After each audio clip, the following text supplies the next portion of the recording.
गर्मियाँ आते ही हम साल भर के लिए अलग अलग तरह के पापड़ बना के स्टोर करके रखते हैं, है ना। तो आज के जो पापड़ है ना, ये व्रत के पापड़ हैं। साल भर में जितने भी व्रत आते हैं उस व्रत के लिए ये पापड़ तल के आप इंजॉय कर सकते हो। बनाना काफ़ी ज़्यादा आसान है और ये पापड़ आप देख सकते हो बिल्कुल कांच के जैसे पतला बन गया है। मुँह में डालते ही घुल जाने वाला ये पापड़ बहुत ज़्यादा टेस्टी है। आज हम बिल्कुल परफेक्ट मेजरमेंट के साथ ये पापड़ बनाएंगे। आप पहली बार भी बना रहे हो ना तो परफेक्ट ही बनेगा। और इतना ज़्यादा क्रिस्पी होता है ना ये पापड़, आप देख ही सकते हो। इसका टेक्सचर देखो आप कितना परफेक्ट है। आप एक बार ज़रूर ट्राई कीजिएगा। रेसिपी अगर आपको पसंद आए तो लाइक शेयर करके चैनल को सब्सक्राइब ज़रूर कीजिएगा। चलिए, तो यहाँ पे ना मैंने साबूदाना लिया है जो मैंने रात भर पानी में भिगोने के लिए रख दिया था। तो साबूदाना अच्छे से भीग गया है। तो यहाँ पे मैंने कप लिया है। आप कोई कटोरी ले सकते हो या फिर आपके घर पे कोई भी बर्तन हो ना, उससे भी आप मेजर करके ले सकते हो। तो आपको ज़्यादा क्वांटिटी में बनाना हो तो बड़े बर्तन में आप मेजर करके ले लीजिएगा। तो यहाँ पे मैंने 2 कप भीगा हुआ साबूदाना लिया है। दबा दबा के लीजिएगा। तो ये साबूदाना जो है ना, हमें मिक्सी में डालना है।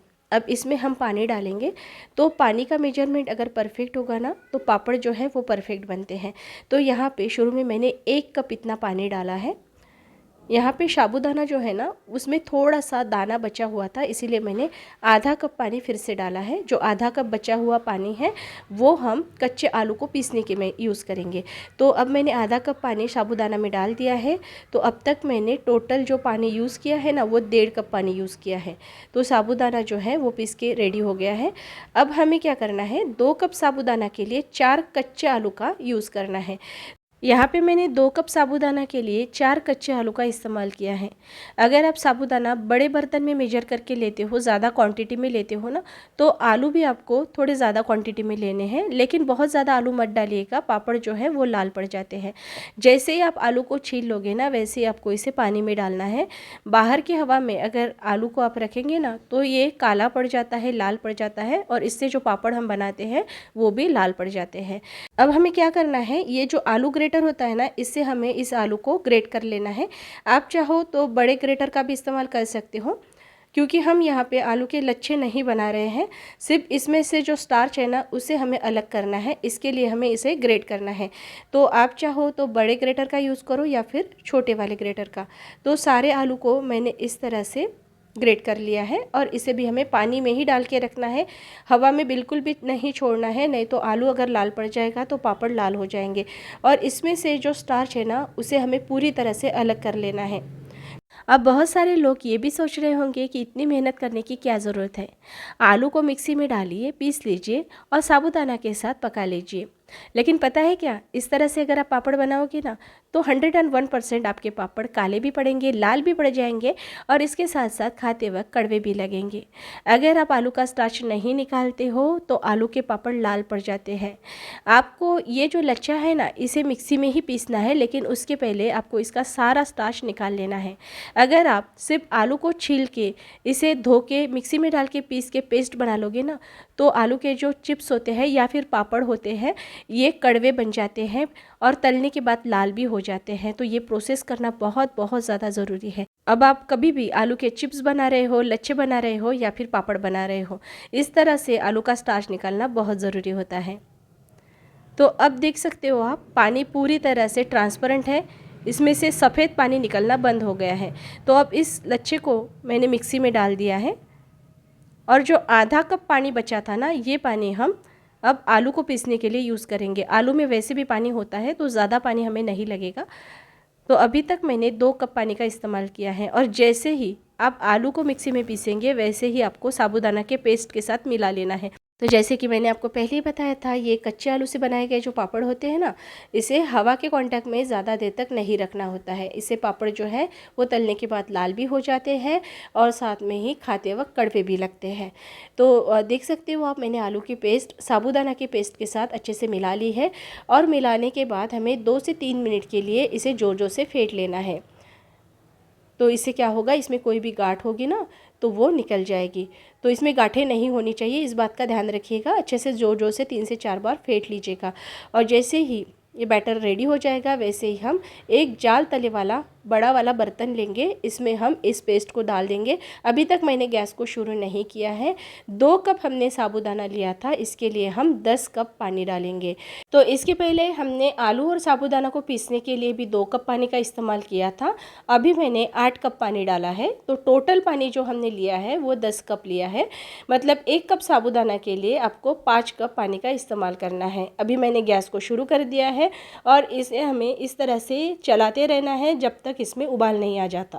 अब यहाँ पे आप बैटर देख सकते हो, थोड़ा थिक हो गया है और ट्रांसपेरेंट भी हो गया है। अभी इसमें हमें नमक डालना है। मैंने 1 टीस्पून नमक डाला है। आधा टीस्पून आप फूल खार डाल सकते हो, पापड़ खार, या फिर बेकिंग सोडा आधा चम्मच आप डाल सकते हो। और अब हम गैस की फ्लेम को बिल्कुल स्लो कर देंगे और इसे फिर से हम पका लेंगे। तो टोटल टाइम जो मुझे लगा है इस बैटर को पकाने के लिए, तो वो है 40 से 45 मिनट। 40 से 45 मिनट में ये अच्छे से पक जाता है। देख सकते हो बैटर जो है वो पतला दिख रहा है, लेकिन जैसे ही ये ठंडा हो जाएगा तो ये इससे भी ज़्यादा गाढ़ा हो जाएगा। क्योंकि ये जो पापड़ हम बना रहे हैं ना, ये हम पंखे के नीचे बनाएंगे, धूप में नहीं बनाने वाले हैं, तो इसे हमें ठंडा कर लेना है। अब बैटर परफेक्ट है या नहीं ये कैसे चेक करेंगे? चम्मच में जो बैटर लगा है ना, उस पर हम एक लाइन निकालेंगे। ये एक दूसरे से नहीं मिल रही है, मतलब बैटर जो है वो परफेक्ट है और अच्छे से पक भी गया है। अब बैटर बहुत ज़्यादा थिक हो गया है, इससे ज़्यादा हम इसे नहीं पकाएंगे। जो गाढ़ा दूध होता है ना, उस तरह से इसकी कंसिस्टेंसी आ गई है। तो लास्ट के 5 मिनट मैंने इसे हाई फ्लेम पे पका लिया था, लेकिन चलाते रहना है, बंद नहीं करना है। अब इसे हम पूरी तरह से ठंडा कर लेंगे और ठंडा करने के बाद ही हम इसके पापड़ बनाएंगे। अब अगर आपके पास बैटर को ठंडा करने के लिए टाइम नहीं है, आपको जल्दी से इसके पापड़ बनाने हैं, तो आप इस गर्मा गर्म बैटर के भी पापड़ बना सकते हो, लेकिन वो आपको कॉटन के बेडशीट पे बनाने पड़ेंगे। वो कैसे बनाए जाते हैं वो भी मैं आपको बताऊंगी। अभी के लिए मैंने बैटर में ना काली मिर्च कूट के डाली है। अगर आप व्रत में काली मिर्च नहीं खाते हो तो स्किप कर दीजिएगा। अब यहाँ पर आप देख सकते हो, यहाँ पे मैंने पका हुआ बैटर निकाला है, तो बैटर अच्छे से पक गया है, ये भी एक साइन है, देख सकते हो आप। अब यहाँ पे जो पापड़ है ना, मैं प्लास्टिक पे बना रही हूँ और रूम में ही बना रही हूँ। इस पापड़ को बनाने के लिए धूप की बिल्कुल भी ज़रूरत नहीं होती है, पंखे के नीचे भी आप ये पापड़ बना सकते हो। बहुत सारे लोग फ्लैट में रहते हैं, उनके घर में धूप नहीं आ पाती है, तो वो पापड़ नहीं बना पाते हैं। तो ये जो पापड़ है ना, ये आप बिना धूप के घर में ही पंखे के नीचे बना सकते हो, और बनाने के बाद भी पंखे के नीचे ही आप इसे अच्छे से सुखा के ले सकते हो। इसके लिए धूप की ज़रूरत नहीं पड़ती है। अब जैसे कि मैंने आपको बताया था, ये पापड़ आप गर्म बैटर से भी बना सकते हो, ऐसा नहीं कि आपको बैटर ठंडा ही करना पड़ेगा। ये पापड़ मैंने प्लास्टिक पे बनाए थे, इसीलिए मैंने बैटर को पूरी तरह से ठंडा कर लिया था, क्योंकि गर्म बैटर अगर हम प्लास्टिक पे डालेंगे ना, तो प्लास्टिक पिघल सकता है और वो हमारे हेल्थ के लिए भी अच्छा नहीं होता है। तो कॉटन के बेडशीट पे अगर गर्मा गर्म बैटर से आपको पापड़ बनाने हो तो क्या करना है, बेडशीट को पानी से गीला कर लेना है, उसका सारा पानी निचोड़ लेना है और बेडशीट को फैला दीजिएगा। उस पर रिंकल्स नहीं होनी चाहिए, इस बात का ध्यान रखिएगा। और गर्मा गर्म बैटर के आप पापड़ उस बेडशीट पे डाल सकते हो। अब जब पापड़ सूख जाएंगे तो बेडशीट को फिर से आपको गीला कर लेना है और इसके बाद पापड़ इजीली निकल के आ जाते हैं। वो भी आप कर सकते हो अगर आपके पास बैटर को ठंडा करने के लिए टाइम ना हो तो।